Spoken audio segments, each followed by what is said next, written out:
Olá amigos, o vídeo de hoje é sobre o RZAK11, um fundo imobiliário de papel, que é um dos poucos fundos que possui ainda ágil em sua cotação. O P sobre VP atual é de 1,05, como a gente vai ver mais adiante. E para quem já acompanha esse fundo aí, quem já viu nos outros vídeos, esse que a gente está vendo agora já é o relatório mais atualizado, que saiu agora no finalzinho de fevereiro de 2023. Para quem já acompanha, no vídeo anterior viu que tinha ficado uma expectativa aí do rendimento, já que ele tinha baixado seu resultado obtido, porém ele ainda tinha entregue o rendimento que ele vinha entregando recorrentemente.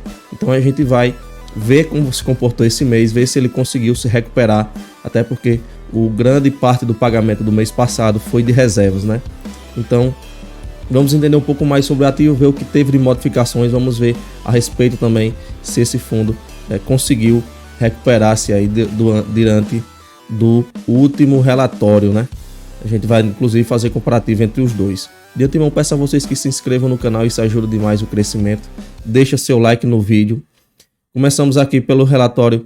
Na parte inicial ele vai falar ali o percentual de fundos imobiliários, o percentual de CREs, 77,4% de CREs, aproximadamente 26% em fundos imobiliários, possuem 24 operações, número de investidores ultrapassando os 30.500 investidores. Duration das operações, um duration bem interessante de 3 anos, uma liquidez muito boa, ultrapassa aí os 3,5 bilhões de reais negociados por dia e um valor patrimonial de 93,29. Diante desse valor patrimonial, temos um valor de cotação de R$ 97,70, ou seja, está acima, né?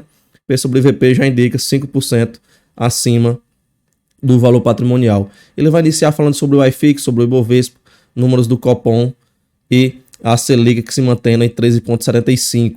Já entramos na DRE do ativo, onde a gente vai fazer aquele comparativo que a gente viu no início do vídeo a respeito. Por exemplo, temos aqui o relatório de dezembro, onde para quem já acompanha, viu que ele tinha entregue R$ 1,40 de rendimento, porém o resultado mesmo do ativo por cota foi de apenas 73 centavos, ou seja, foi metade, né? Ele teve uma receita imobiliária e receita financeira bem abaixo e, consequentemente, um total de receitas também inferior.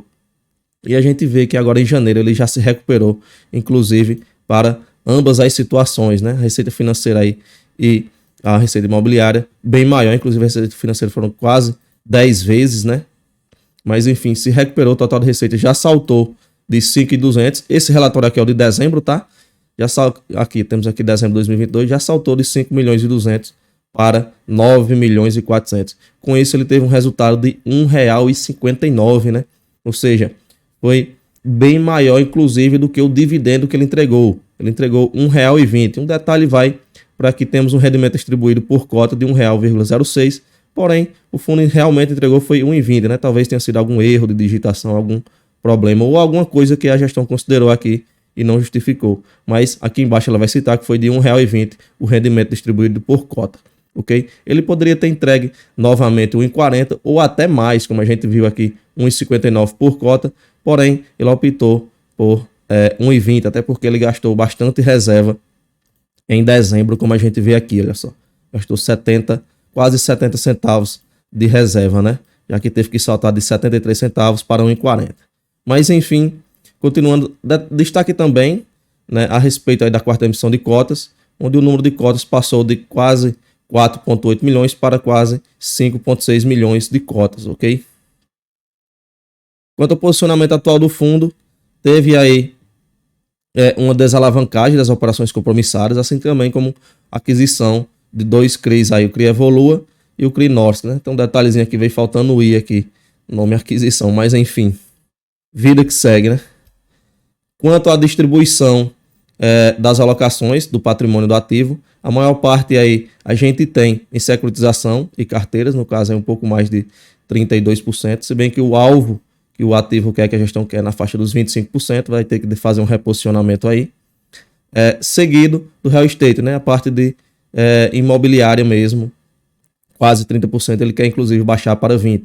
Quanto ao Direct Lending, lembrando, Direct Lending é o crédito corporativo aí, junto a empresas de grande e médio porte, tá? A faixa de 20,9%, ele quer chegar o alvo aí de 25%. Mais à frente, quanto a esses mesmos indicadores, a gente tem a questão do retorno, tá? Onde temos a maior parte do retorno aí está no crédito junto a empresas de grande porte, né? Grande, médio porte, no crédito corporativo em si, né?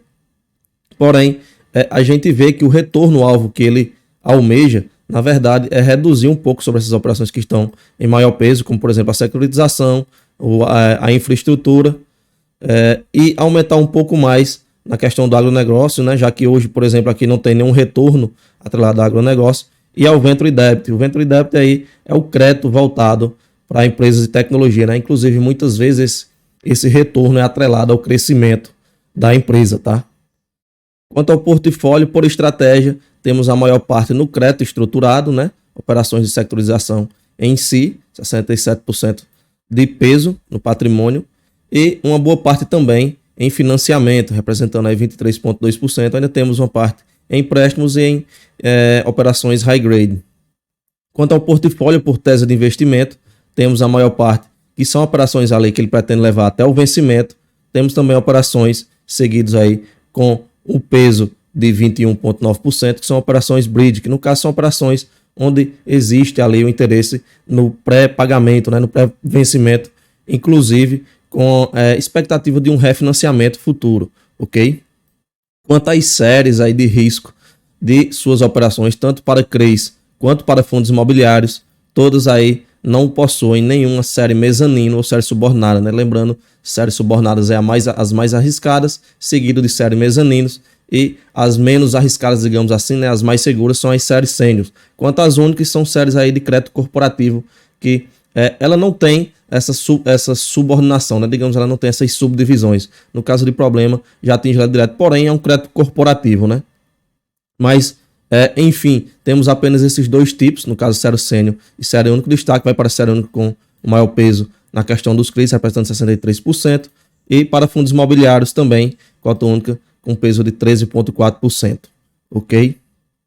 Quanto aos indexadores, temos aí um spread médio de CDI mais 5,1, que é uma taxa ali, digamos, comparando com outros fundos, é uma taxa de um fundo ali entre médio risco, tá? Entre um médio risco ali um pouco mais acima, chegando a próxima ali de um fundo de alto rendimento, e PCA também mais 10, né? Onde estima-se ali que fundos de IPCA mais 10 é como se fosse um médio risco um pouco mais arriscado, tá? Ou seja, não estamos falando somente da questão de risco, né? Na questão do rendimento, até porque esse fundo ele é bem conhecido pelo alto rendimento, né?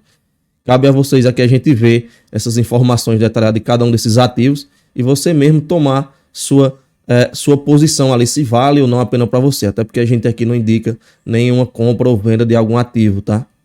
A gente tenta munir você de informações o máximo possível para ajudar vocês no estudo e chegar às suas próprias conclusões. Até porque com o dinheiro da gente, né? Cada um sabe o peso, cada um sabe o risco que quer correr.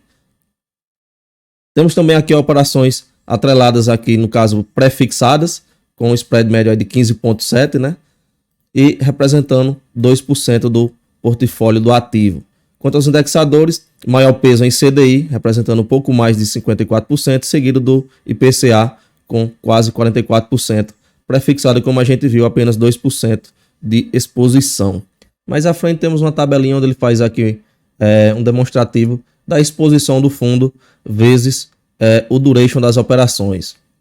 Quanto às perspectivas futuras, a gestão ainda busca uma maior alocação em papéis indexados a CDI, seguido de papéis atrelados a IPCA.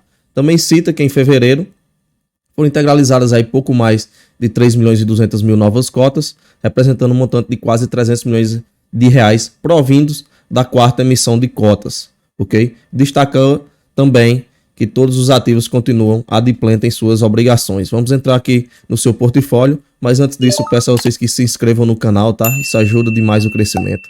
Deixa seu like no vídeo aí. Participa também do grupo Telegram, link vai estar na descrição. Aqui estamos com a tabela do portfólio do ativo, onde a gente vê que a maior exposição aqui é de 7,75, porém temos uma pequena exposição aqui no CRI Morro Alto, onde temos duas operações, tá?